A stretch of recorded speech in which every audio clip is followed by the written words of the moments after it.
আসসালামু আলাইকুম রহমতুল্লাহ। প্রিয় কুয়েত প্রবাসী ভাইয়েরা, আশা রাখি আল্লাহর রহমতে আপনারা ভালো আছেন।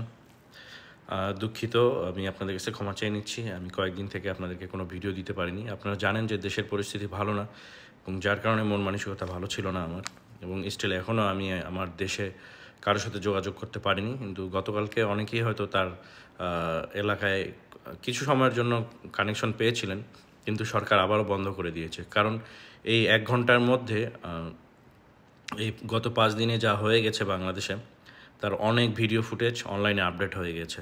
ঠিক আছে, যার কারণে আবার দ্রুত বন্ধ করে দিয়েছে।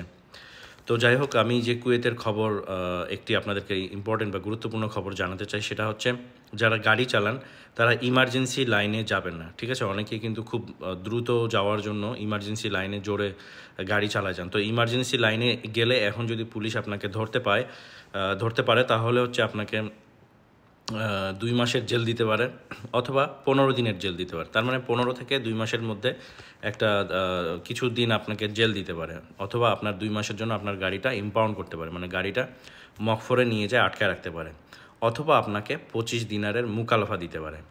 তো এইটা হচ্ছে কুয়েতের আপডেট খবর। ঠিক আছে, এবং এর সাথে আমি আপনাদেরকে আমাদের বাংলাদেশের পরিস্থিতি সম্পর্কে একটু জানাইতে চাই।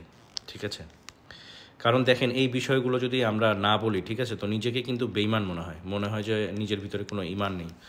তো আমি হচ্ছে এই নিউজটা আপনাদেরকে একটু দেখাই দিই। সেটা হচ্ছে দ্য মিরর এশিয়া। নিউজটা একটু লম্বা, যার কারণে আমি আসলে কোনো এটা স্ক্রিনশট দিতে পারলাম না আপনাদেরকে, কিন্তু আমি আপনাদেরকে পড়ে শোনাবো। ঠিক আছে, এবং খুব দ্রুত শেষ করে ফেলবো ইনশাআল্লাহ। মৃতের কোনো হিসাব নেই, বড় হাসপাতালগুলোর ডেথ রেজিস্টার নিয়ে গেছে গোয়েন্দারা। তার মানে যেই হাসপাতালের যেই রেজিস্টার বইয়ে নাম লেখা হয় যে কতজন মারা গেছে, সেই বইটা গোয়েন্দা বিভাগ মানে পুলিশেরা নিয়ে গেছে প্রত্যেকটি হাসপাতাল থেকে। ঠিক আছে, ঢাকা শহরে গত কয়েকদিনে আইন শৃঙ্খলা বাহিনী ও ছাত্রলীগ যুবলীগের হামলায় কত মানুষ মারা গিয়েছে তার কোনো হিসাব নেই। বিভিন্ন হাসপাতালের মৃতদেহ তালিকাভুক্ত করার খাতা নিয়ে গেছে আইন শৃঙ্খলা বাহিনীর সদস্যরা। দ্য মিরর এশিয়ার অনুসন্ধানে বেরিয়ে এসেছে এ তথ্য।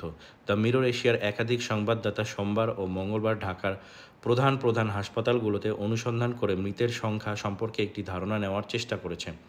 এসব হাসপাতালের কুইক রেসপন্স টিম, এটা সম্ভবত কুইক রেসপন্স হবে, বানান ভুল করছে, কুইক রেসপন্স টিম ও মর্গের কর্মীদের সঙ্গে আলাপ করে জানার চেষ্টা করেছে গত কয়েকদিনে কতগুলো মৃতদেহ হাসপাতালে এসেছিল। নিরাপত্তাজনিত কারণে হাসপাতালের এসব কর্মীদের নাম দ্য মিরর এশিয়া প্রকাশ করছে না। ঢাকা মেডিকেল কলেজ হাসপাতালের কুইক রেসপন্স টিম ও মর্গের কর্মীরা জানিয়েছেন, বৃহস্পতি ও শুক্রবার 370টি মরদেহ আনা হয়।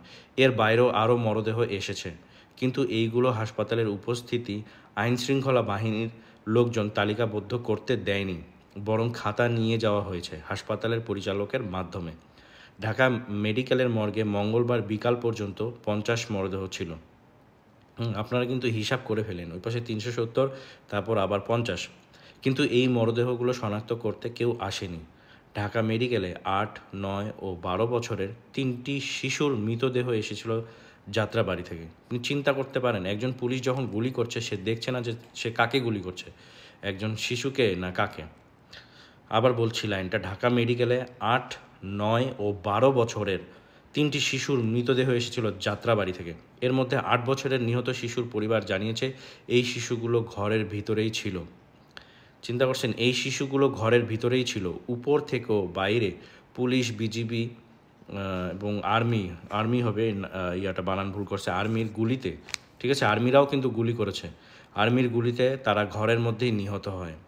ঠিক আছে, তার মানে পুলিশ, বিজিবি এবং আর্মির সদস্যরা এলোপাথারি গুলি ছুড়ে, এবং এলোপাথারি গুলি ছুড়ার কারণে কিছু কিছু গুলি কিন্তু আপনার ঘরের, হয়তো অনেকে আপনার থাকে না যে গরিব যারা টিনের ঘর তৈরি করে থাকে, তো তাদের ঘরগুলো কিন্তু টিন ফুটা হয়ে আপনার বাচ্চাদেরকে লাগছে। ঠিক আছে, আচ্ছা আমি বলছি, এর মধ্যে 8 বছরের শিশুর মায়ের বাম হাতের কিছু অংশ গুলিতে উড়ে গেছে।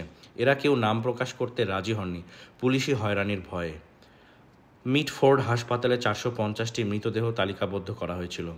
আগে 370, তারপর 50 এবং তারপর 450। ঠিক আছে, 1000 পার হয়ে গেল, কিন্তু পরে সরকারি বাহিনীর লোকজন আর তালিকাবদ্ধ করতে দেয়নি। তার মানে এরপরে আরও লাশ এসেছিল, কিন্তু সেগুলো তালিকাবদ্ধ করতে দেওয়া হয়নি। তার মানে 1000-এর বেশি, সেখানে থেকেও তালিকাবদ্ধ করার খাতা নিয়ে যাওয়া হয়েছে। মিটফোর্ড হাসপাতালের মর্গে দায়িত্বরত একজন কর্মী দ্য মিরর এশিয়াকে জানিয়েছে, এত মরদেহ এসেছিল যে আমাদের এখানে রাখার জায়গা ছিল না, ফলে মরদেহগুলো স্তূপ করে রাখা হয়। ইন্নালিল্লাহ। এদের অধিকাংশের বয়স 15 থেকে 30-এর মধ্যে। উত্তরার কুয়েত মৈত্রী হাসপাতালে একদিনেই মৃতদেহ এসেছিল 60টির মতো। এরপর ওই হাসপাতালের দায়িত্বরত আর হিসাব রাখতে পারেননি। যাত্রাবাড়ির অনাবিল হাসপাতালে 39টি মরদেহ এসেছে আইনশৃঙ্খলা বাহিনীর হামলা চলাকালে। মুগদা জেনারেল হাসপাতালে মৃতদেহগুলোর কোনো তালিকাই করা হয়নি, ফলে গত কয়েকদিনে সরকারি বাহিনীর সঙ্গে ছাত্রলীগ ও যুবলীগের হামলা কত মানুষ নিহত হয়েছে এর কোনো সঠিক হিসাব পাওয়া যাচ্ছে না। বিভিন্ন হিসাবে 200 থেকে 300 জন নিহত হওয়ার কথা বলা হলেও প্রকৃত নিহতের সংখ্যা অনেক গুণ বেশি বলে হাসপাতালে দায়িত্বরতরা আশঙ্কা করছেন। ধন্যবাদ। দয়া করে ভিডিওটি শেয়ার করে সবাইকে জানিয়ে দেবেন। ভালো থাকুন, সুস্থ থাকুন। আল্লাহ হাফেজ।